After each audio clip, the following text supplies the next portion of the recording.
Thank you, everybody, for coming to the cross-examination training. My name is Veronica Cardenas, and I'm the founder of Humanigration, the guide for the American dream. I started with the Department of Homeland Security in 2010, right after law school. I joined the honors program, and I started in the New York office. There, I was first put on the non-detained docket at 26 Federal Plaza. And then I moved around quite a bit during my 8 years there. I went on to the detained docket at Barrack Street. I was with enforcement and removal operations for 2 years, and there I did a lot with the detention setting, how to process people who are being charged with immigration violations and looking at detention issues.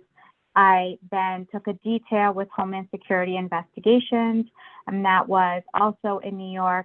And there I dealt a lot with the federal litigation side of immigration. So I was no longer in the administrative court. I liaisoned with EDNY and SDNY, the district courts in New York, and I was able to review any crime, any federal crime that had an international nexus. So there was a lot of human smuggling, sex trafficking. And then after that, I went back to the New York office with OPLA, the Assistant Chief Counsel's office. Throughout my time with DHS, I was also an instructor. I taught many immigration trainings. I taught to other law enforcement agencies, state and local, to cross-designate police officers, other law enforcement agents as immigration officers so that they could also execute the laws under the Immigration and Nationality Act. I also was an instructor at FLETC. That's the Federal Law Enforcement Training Center for incoming officers and agents who are going to work at immigration or in the immigration realm. And I was also a mentor, and I headed the internship program once I transferred to the Newark, New Jersey office. So I have a lot of experience teaching immigration. And I forgot to mention that I also trained our trial attorneys on cross-examination throughout my time there. So I created Humanigration because I really saw a lot of holes in the immigration system. And there was a disconnect between what the people knew, and even sometimes how immigration attorneys litigated their cases. So that's why I started Humanigration, and I can provide mock trials for people who want them. I'm also starting a removal defense course. It's going to be a 9-week course. CLE will be provided, and there you have access to a data brief of motions, briefs, and other attorneys. And then I also offer strategy sessions for difficult cases. And so those are that's how I could further assist you if you need it. So when we talk about the cross-examination or the direct examination, we're really preparing for trial. And trial goes by many names in the immigration world.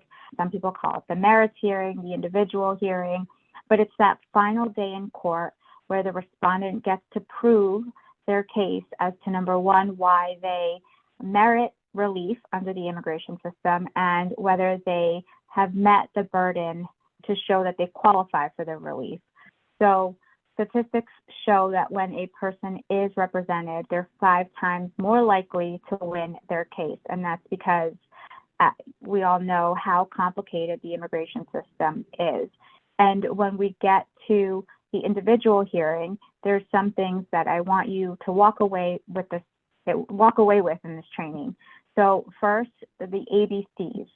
And this is literally, we always have to be closing. From the moment that we walk into that courtroom, we have to let the judge know, very simplified, what is our closing, what are we going to prove?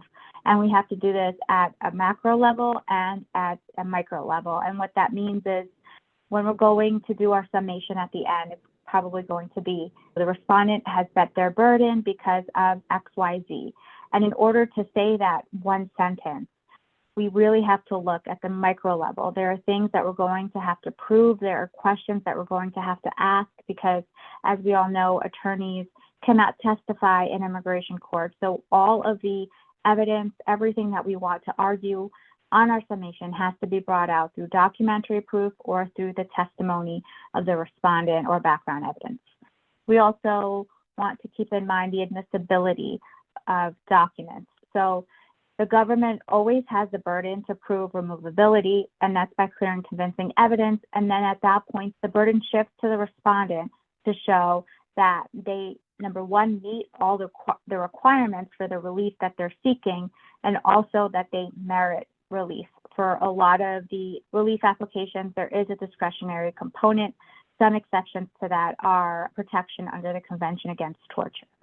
And then we're going to focus on cross. And the reason why I think it's important to focus on the cross is because you need to know what the other side's best arguments are in order to anticipate that. And that's what I want this training to be, to anticipate what the other side is going to say, what questions they're going to ask, because it really helps you prepare the respondent.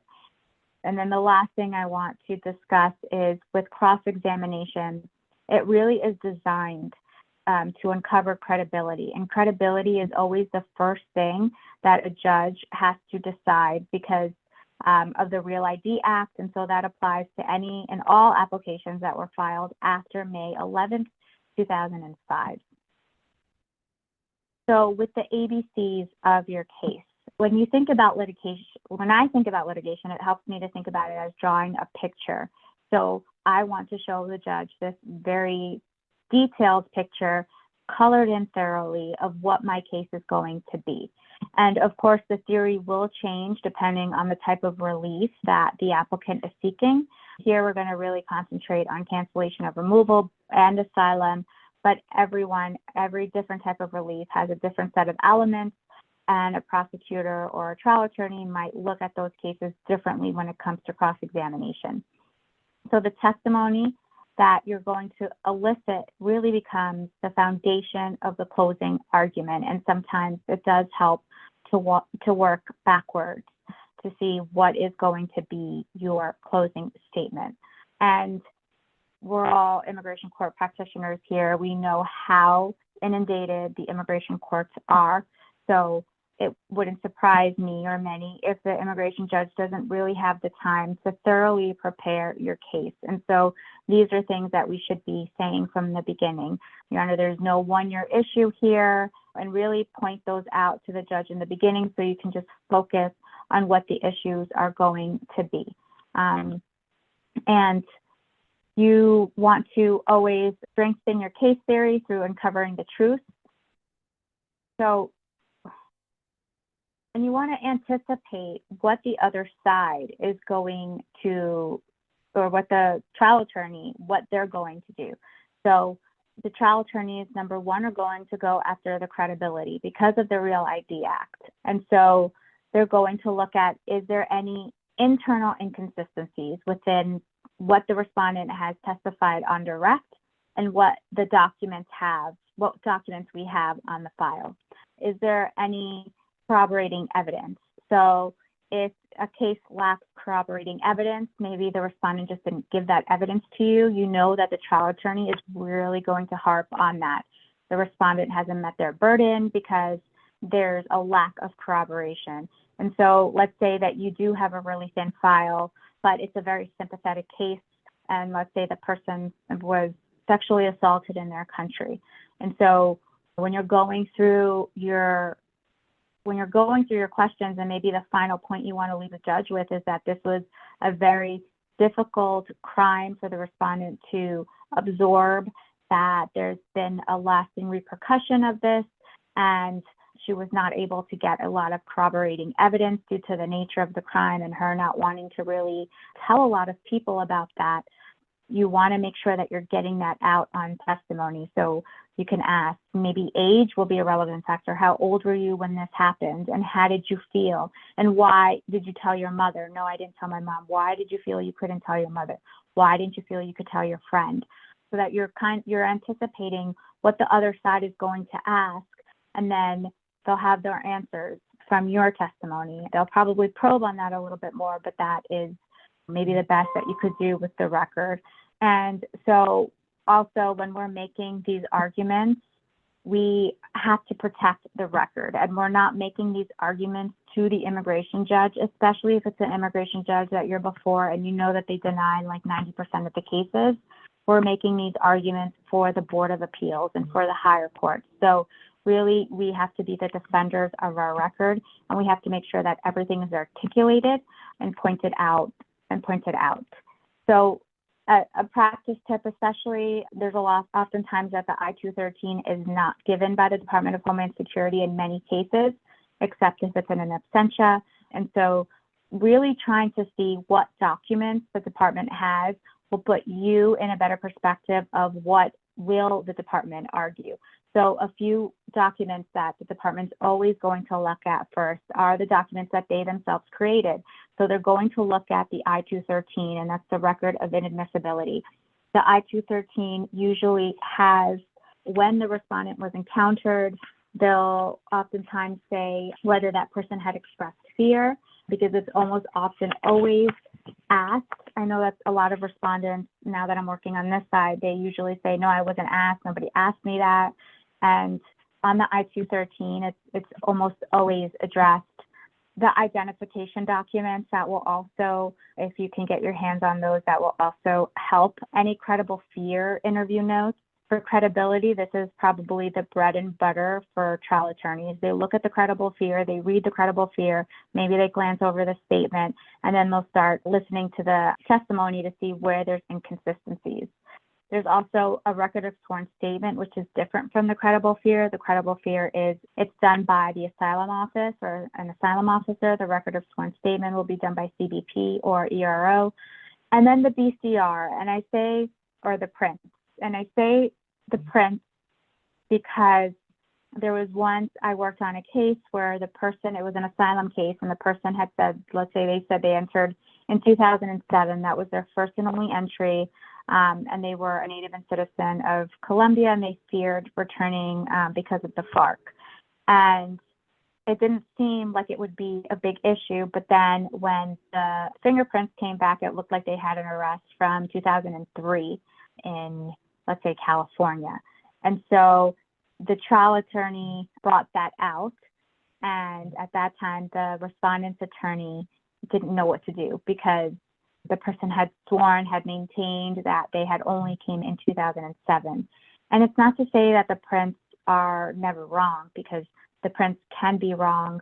And it's not necessarily the prints, it's the clearances.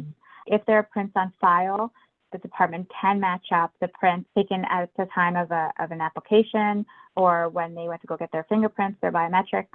So there are ways to connect the people. So if that is something that you can get, it would always be helpful to your case so that you can see where the inconsistencies are. So as we talked a little bit about in administrative proceedings, we are not bound by the strict rules of evidence. And so literally the court is only, when evidence is going to be introduced, the court is only going to look at whether the documentary evidence was lawfully obtained and whether it has probative value. And I will give you some examples of cases that I've seen that the documentary evidence has been kicked out. And that is if there's any Fourth or Fifth Amendment violation, unlawful searches and seizures, or perhaps, depending on the circuit, whether there's anything that contradicts the Fifth Amendment rights. If those I've seen get kicked out of immigration court. When something's not properly notarized or translated, this then becomes an issue of not being fair. If the English document is something different than the Spanish document or the Mandarin document, then it really isn't fair to proceed with that. And so if you see that there are inconsistencies between the original document and the translated document, that should be something that was pointed out before the merits day. Also, trial attorneys like to ask for something to not be admissible if it's not properly notarized or if it's not signed, because then it's very difficult to hold the person who's saying these things to that. So literally then everything else comes in, and the only question that remains is what weight the fact finder should give when they're determining whether this person has met their burden.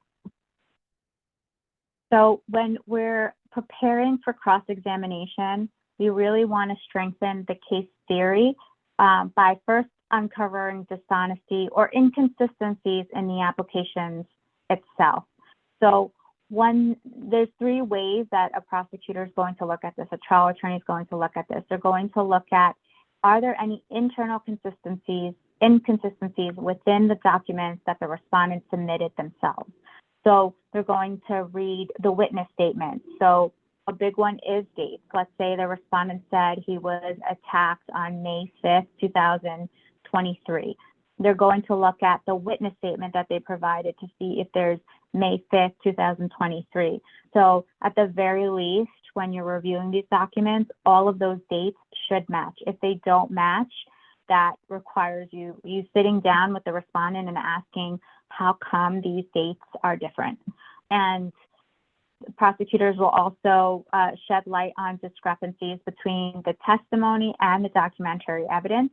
And then they'll lastly emphasize the lack of corroborating evidence. So, for example, a very good piece of information is the application itself. And let's say we're looking at an asylum application and there's the form I-589. It always lists for the address of here in the United States, address where you fear persecution in your native country.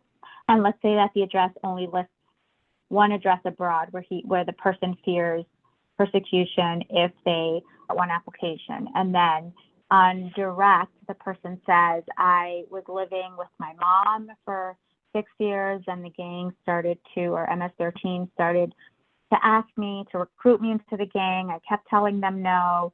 And then they stopped me once, they beat me up, I was harmed, and then I went into hiding and I didn't get to see my mother and I was in hiding for 3 months.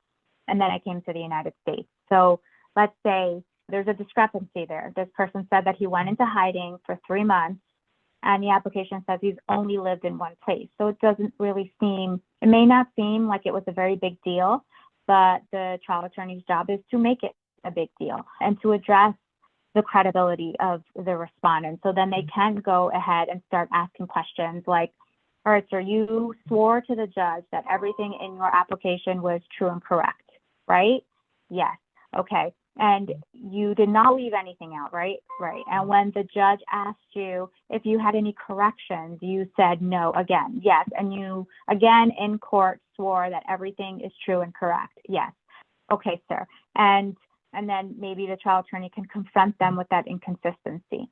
Also, trial attorneys will try to lock in more information than what was already given on direct. So the fact that maybe he didn't put that address for 3 months may not seem like a big deal. So the trial attorney can go in a little bit more and probe. So during those 3 months, sir, did you go to school? No, I didn't go to school anymore because I was too scared to leave. Okay, well then how are you supporting yourself? Maybe he was visiting his mother on the weekends. That's all information that the trial attorney can possibly bring out to see if there's any issues of credibility. And I will say that when I was doing this, I never knew what I was going to get, but sometimes because the respondents are caught off guard and they don't really know where the trial attorney is going, they give up more information. And so that's always another thing, like respondents should never be answering more than what is asked. There's a lot of times where I asked a question and I wasn't expecting the answer, but the person just kept talking and I let them talk. And then the respondent put his foot in his mouth and started talking about something else that led to a credibility issue. So the respondent also needs to be directed into how they should be answering the questions. Another issue that the attorneys will look at is a trial attorney will understand that the respondent really knows the facts of the persecution that they're alleging. So they'll know the dates that everything happened. They'll know how many people attacked them. Maybe they can't really say who attacked them or why, but they'll know what they were wearing. The trial attorneys can look is to see what other life circumstances were going on at this time. Was this person going to school during the time that they alleged that the persecution happened? Did they get married? Did they just have a child? And the reason this is important is because they can use that to maybe trip up the respondent with the credibility issue, since these applications, credibility is the first thing that the judge has to decide. So let's say we have a respondent who alleges that he was targeted by gangs, he was beaten, and then maybe they were jailed. And it happens that this protest or this beating took place like 2 days before their first child was born. And they didn't mention anything about their wife being pregnant, anything about the child. So on direct, the prosecutor or the trial attorney can see, okay, this person didn't trip up on any of the dates. They alleged exactly what was going on, but there's this big thing that was missing because they had just had their first child. So perhaps on cross-examination, the trial attorney will start asking about credibility issues. And when they do this, they're going to do it in a way that doesn't necessarily alert the respondent that they're being asked about this hold. They're just going to casually start. So you have your first child was born on this date, right? Okay. And he was your first child and you were very excited, right? And you were just married for a few years. And so they can build that up to corner the respondent into their own testimony to then say, well, it doesn't make any sense that you did not mention or disclose this child being born, you being in jail, missing their birth. And so those are details that, on cross-examination, a trial attorney will try to tease out. So also I made a list of objections, and these are helpful objections as you're preparing your direct examination to consider. So on one side, we have a lot of the questions that the inside when they're asking questions. One is being speculative.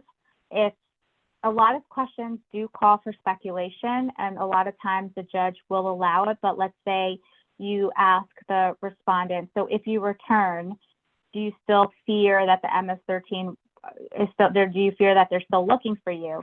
And that does call for speculation unless the respondent has some concrete information about the MS-13 still looking for them, sending notes to their door, calling on their phone.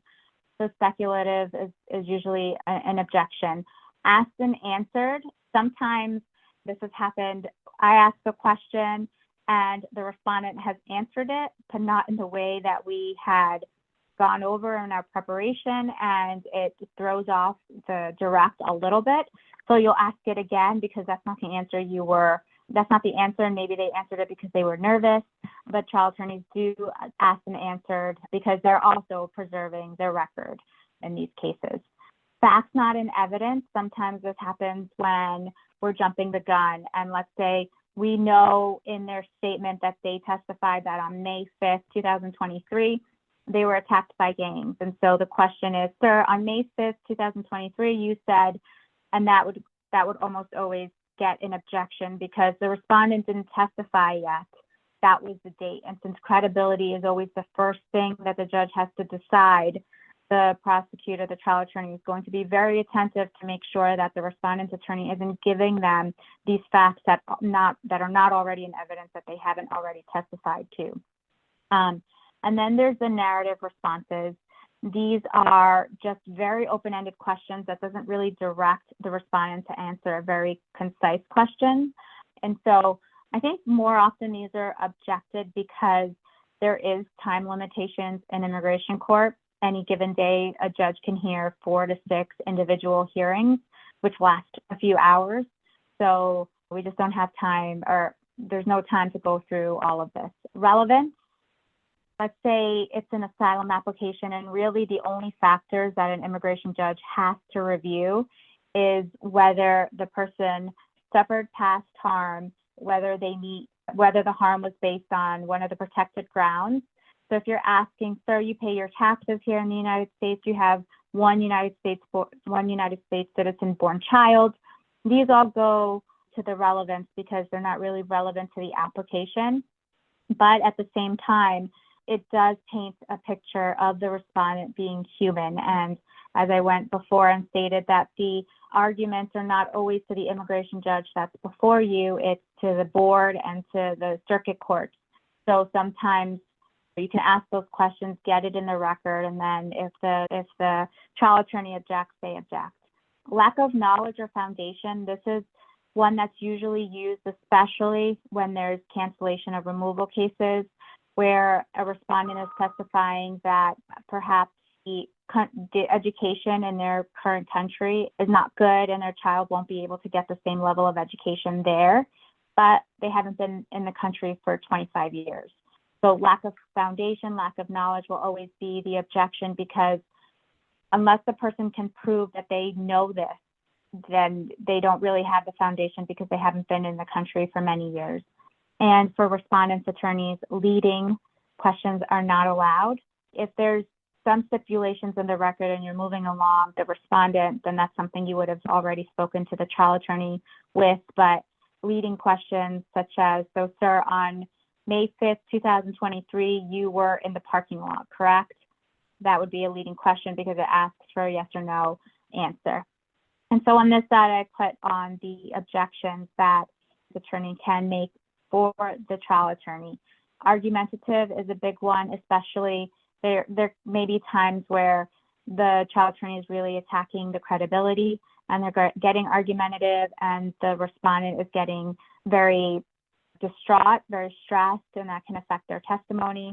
And so even if it just gives your client a little bit of a breather, I would object to any argumentative questions. Relevance, sometimes trial attorneys start asking questions and you don't really understand what the relevance is.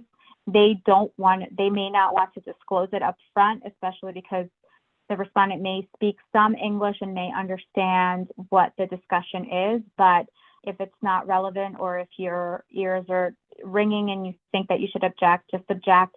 Have the judge make their ruling. And that's another important thing that I think, always wait until the immigration judge makes their ruling before changing your question. Let the judge rule on it first. The form of the question, there's sometimes that the trial attorney can ask questions that are very confusing, and later on when you get the record and you're just reading this, you're not going to remember where it was, and maybe they changed the question, the respondent understands it as something else, and they're answering a different question. So you always want to make sure that whatever questions the trial attorney is asking, it's clear, and the respondent understands that the question that they're being asked. Compound questions, especially when the question is leading, this is important because, again, we want to make sure that the respondent knows which question they're answering. So let's say a person says, okay, on May 5th, 2023, at 8 o'clock, you said you were beaten, and maybe it was at like 10 o'clock. And so you're confusing two different facts, or the trial attorney is confusing two different facts in one sentence. And if the respondent says yes, now that's the respondent's testimony that this incident occurred at the date and time that the trial attorney said. Facts not into evidence is also objectionable with the trial attorney. The trial attorney on cross-examination will have more leeway on this, but it's important to make those objections. I had a case once that was for a cancellation of removal, and there was a psychologist report, and the trial attorney asked a question and put in there, sandwiched in the question, that she no longer suffered any depression, anything like that, but that wasn't in the record. And so objecting to the way that she personified or she described the harm was important, so that when you're reading the record, it's not in there as their comments, their questions. Thank you for coming today. This is my information. So Humanigration really is designed to teach and to educate people in the immigration field. And this is my contact information. Feel free to email me, and I provide mock trials. I've done this with a few clients. Usually the attorney will be there, the respondent will be there. I'll review their applications for relief, and I'll prepare a 40-minute crawl so that the respondent gets a real feel for how it is during a cross-examination. I have a wait list for a removal defense course that I'll be starting in October. It's a 9-week course. There will be CLE provided, and also you'll have access to a database of motions, briefs, and access to speak to me if there's complicated issues, and then strategy sessions if there's a complicated case. I always love talking about the complicated issues of immigration and how to best approach any case.